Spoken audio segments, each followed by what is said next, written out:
Right, yeah, sorry about that, guys. My camera kind of died, so I've got to make these videos pretty short. But anyway, yeah, everyone should have a shallow water dish, as it's vital for any living thing. Obviously, it requires, a source of water to drink. Yeah, obviously it's not touched in a while, but I always fill it up every day to obviously make sure again with humidity and whether it wants to come out. And finally, there is the other rock it hides under, but this is the one it is actually under, and I can't really get a clear shot, but if you look where the entrance is, it's blocked up. Well, I kind of pushed it all back to how it was because I've been checking up on it. So actually on this side as well, I will try and show now. The heatproof mat that I have got under the left hand side where the Camel Spider is under the rock is 11 by 11. It's 12 watts. They come around about 20, maybe 25 quid depending on where you get them. I think I got mine for about 20, so that's all good. And as well as that, I know this is going to be blinding now, but this bulb here literally cost me about, I think the bulb was about £9, proper one, XL Terrier one. And I actually got the lamp, the actual lamp connection separate. That cost me about £7. And basically all I gone and done. Oh yeah, you gotta respect dime bag. But basically on this lid I've pierced holes, and you're not going to see it very well because of the way it is. But here I have actually pierced a hole and fed the wire through. I had to unscrew the actual wire from the plug and then reattach it back when I fed the wire through. It's stuck down with extremely strong duct tape, so obviously it can't drop inside or anything, set on fire to anything. I check this every day, at least 2-3 times a day. Obviously I've got to try and make things quick now because I don't know how long I've got left on this before it kicks the video off again. So yeah, a lot of people wanted to know as well what substrates I use, because as you can see it's quite grainy. That little bit of a dark patch, that's just where I put the water in before, but with this, there's actually different kinds of sand to keep the humidity and obviously the clay type of feel to it. And basically, we've got this Komodo terrain bag. Obviously, it was desert colour. It was an orange colour, 4 kilogram. This cost roughly, I think it was about a tenner. That's that one. Now this is the most vital one. You'll find most Camel Spider keepers will actually use this kind of substrate now, because it's like clay burrowing substrate, excavator clay burrowing substrate. It's so natural. You can put plant pots in the floor, then create it around, and obviously mould it, and it'll mould into that. If not, you can basically obviously let them dig it like this one was digging, and it would actually stick. It would actually hold to what it was. So you could do like a ledge in it to do it. I got 2 bags of that, and these were $18.99 a go. Now I know it's worth it. In this actual enclosure there is a lot of sand. This is how much pride I've actually taken into actually trying to get it to replicate at least a little bit of the desert for it. So, and then last but not least, I was recommended this by another one of my friends, Gak from America. He actually used to breed camel spiders, but he's found in captivity trying to breed them. Obviously the females just kill the males, and he actually had an occasion where the male literally killed the female instantly. It was a massive male, and he thought it was a big enough female, and the male just devoured it. But he recommends that medium size calci sand, and I picked this one up. Obviously price tag there $14.99. Obviously got them all from virtually the same place, apart from actually this one I got from a shop near me called Viper and Vine. But altogether, yeah, you can imagine I spent quite a lot of money on sands. £10 on this. The 2 rocks, they were $6.99 each, and then that piece of bark over there, I got that as a big massive clump for about 30 quid, and I broke it down God knows how many times in the past. So yeah, you can imagine there's all that. Water bowl, everyone knows that they can be a few quid, maybe depending on what make you get of them, they can go up. This container here, obviously what it's in, $16.99 from Pound Stretcher. Obviously wherever you come from, any pound shop, you may even get one, I don't know. and they're brilliant because they've got clip-on lids for safety, and as you can see I'm pulling on this now. I can't even move that, so I can't see like a little spider of like an ant thing with massive jaws getting through that. I hardly think so. But yeah, and basically I always put stickers on all my enclosures so that if anybody comes in who's interested in them, they know what it is, the species of it, medium to large, age unknown, and obviously my rating of the aggression. Obviously I don't rate it 10 out of 10 because it's not that aggressive, but when I mean 8 out of 10, it's mainly because of the speed of it, and they are high alert, very high alert. You only have to open the lid, and these ones will literally stare you out. They'll gurn the jaws at you, but they're brilliant. They're absolutely fantastic. They're probably one of the best pets I've ever had, and to be honest, touch wood that this doesn't actually happen, but if it did, obviously did make it through hibernation, I would get another one. I would go to everywhere just to try and find one, and I don't care how much I pay for it. So yeah, as you can see, 4 bags of substrate in there, plus I've got at least 4. You could class that big log as like 2 if you was to cut it in half, so that'd be like 4 to 5. Obviously 5 inches of sand here, 2.5 inches here, water pot. I think that's probably a really good enclosure considering it was my first ever camel spider and it's still alive. So yeah, if you watch this video, just let me know and see what you think about it. And oh yeah, I promised if I could get it on film. Like I say, if anyone wants me to do any more detailed videos, actually putting my camera inside and doing another video on decks, just give me a shout and most likely I'll go and do it and I'll get it up for you straight away, but it shouldn't be a problem. Oh, and this is one key thing as well. Even though they are meant to be dry, I've always kept this side humid, just like how you would in obviously a tarantula enclosure. However though, because of it being sand, it won't go mouldy. If anything, it'll turn to like a clay. But obviously I've got clay sand in there, so that's obviously what I was aiming for. This side, when I usually keep the bulb on for at least half the day, and then the second half of the day I turn the bulb off and I switch the heatproof mat on. Heatproof mat takes about half an hour, but if I was to open this lid now, it's not boiling. Literally, I keep this 28 to 30. I've never had a problem. If anything, the Camel Spider's probably enjoyed it more because it doesn't feel like it has to dig just to keep cool. It can just lie next to one of the holes underneath the log. Obviously, humidity wise, I do keep the humidity about between 70 and 80 only because of the fact that if people don't tell you that humidity is not good for an animal, then they've got a problem basically, because everything relies on humidity regardless if you like it or not. But yeah, that's my opinion. Obviously that's what I've done. I hope it'll do well for you. Oh, I've just realised actually, just down the side of there is another bag of that Komodo stuff. So technically I'm using, sorry about this, I'm completely slow today, I'm using 5 bags of sand. 5, yeah. 2 Komodo, 2 excavator and a calci bag of sand. And the calci bag was huge. So yeah, and dead quick, dead quick, because I really want to show people. I love this. My guitars, yes. This, unfortunately the lighting's not very good. This is my African red trapdoor spider. Now this is an amazing pet. If you're into camel spiders, I recommend you get one, even though they are recluse.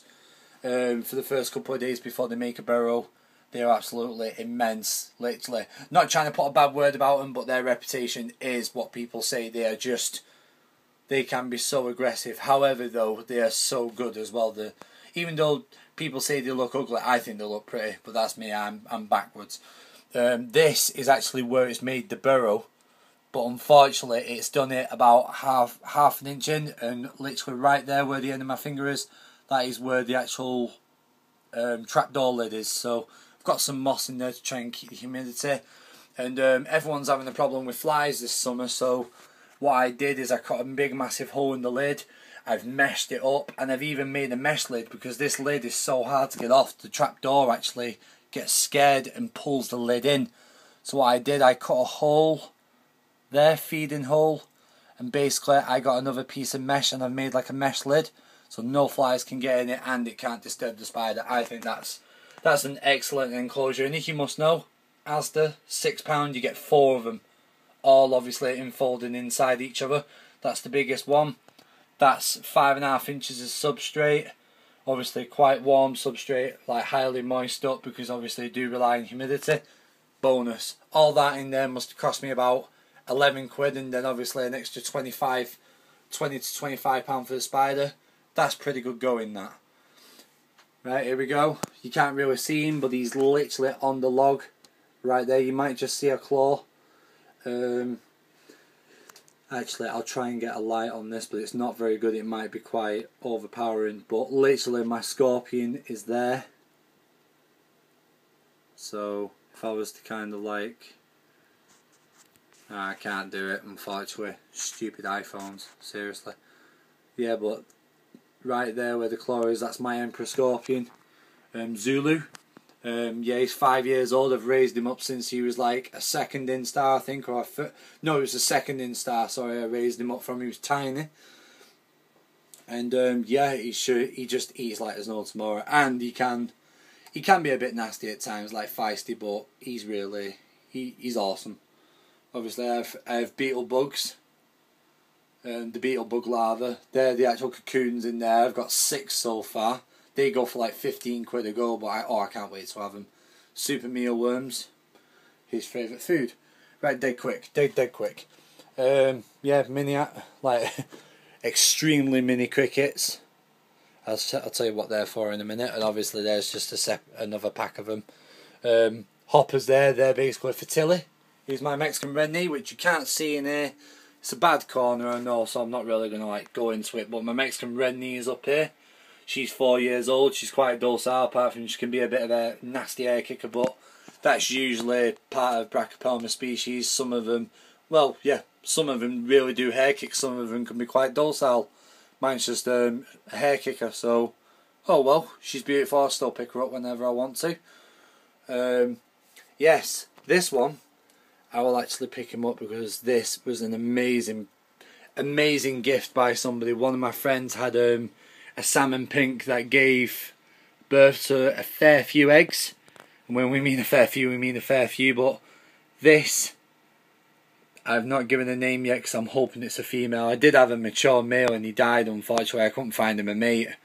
But this salmon pink bird eater, which is 2.5 inches.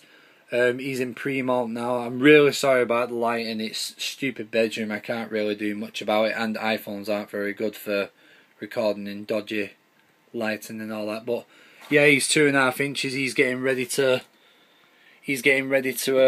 molt. And then I have an adult female Chili Rose, which is in the corner there. I don't really want to disturb her because she's been a bit off today.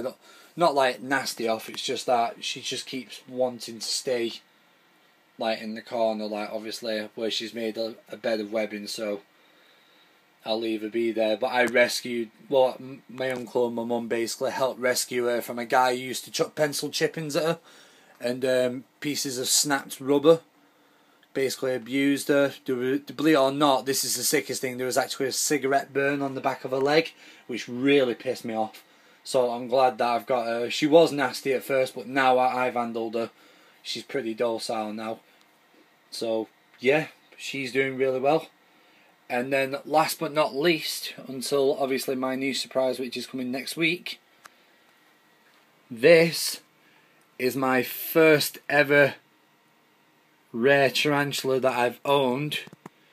I'm not really good with the scientific names. I just know it's basically a Colombian giant. You can't really see it. I'll try and get the lid off and have a look, because believe it or not, he or she is really secretive. So just give me a second. You'll probably see black for a second. Hang on.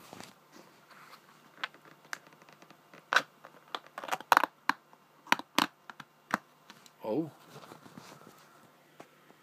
Right, and you're probably not going to see this well again, but I do this.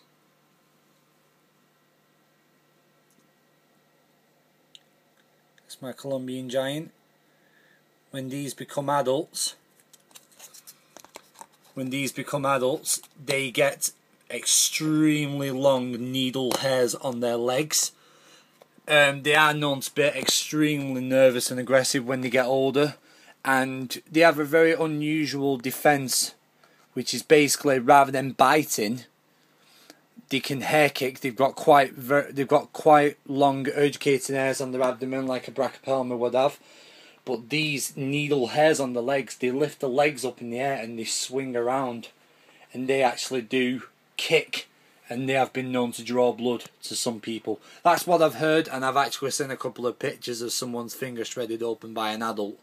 So I'm hoping this one doesn't do it to me when it grows older. But this was an amazing tea that I got for my birthday, which wasn't so long ago. So obviously you can get one of these as slings, it's very uncommon. I think there's a few left at the spider shop. They are very they are rare, and they are quite uncommon to get as slings. Sub-adults they're quite easy, but to like internet shops. But I try and get a sling, trust me. The only downfall about this species is they don't do very good in hot or cold. You have to keep them at room temperature, and you have to make sure they've got high humidity. So what I did with mine, dead quick, so I can see that the battery life's going. Basically what I did with mine is, on a quarter of the section before I put the specimen in, I put lukewarm water and soaked the base of the actual substrate. Let it humidify for a little bit inside, let it cool down a little bit, and then when I actually touched it, it just felt like room temperature inside. And then what I did, I put the specimen in. I do keep it on the Camel Spider Enclosure lid. However though, I've got a t-shirt that's wrapped up 4 times here, so it's quite thick. You can feel some warmth, but not over the top. And I've never had a problem. It's never done any death curls, because apparently this species will go into death curl within like a few hours of it being in too hot or too cold area. And yeah, it's a good eater as well. Like I've been told with this species, especially because they're quite vulnerable at this size, every 1 to maybe every 1 off day, like every 1 maybe 2 days, try and feed it with a little cricket. If it'll eat it, it'll eat it. If it won't, it won't. And this one's greedy because it will literally eat when I do feed it. So I've just fed it yesterday, so I'm going to leave it tonight. I'm going to try and feed it again tomorrow. But yeah, they're really brilliant. Apart from being very secretive, and they like to do a trapdoor and burrow underneath the ground, they're brilliant. But anyway, this video was mainly about the Camel Spider Enclosure, considering it's supposed to be going on the Camel Spider page, Puget page, sorry. Again, I can't stress this enough, I'm always learning, just like everybody else, yeah?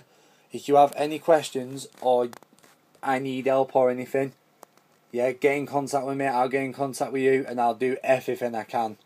Literally, I'm learning every day, so I'm not just every day, but I'm learning as much as I can when I can. So yeah, give this video a good watch, let me know what you think of it, and then yeah, I'll do more videos when I can.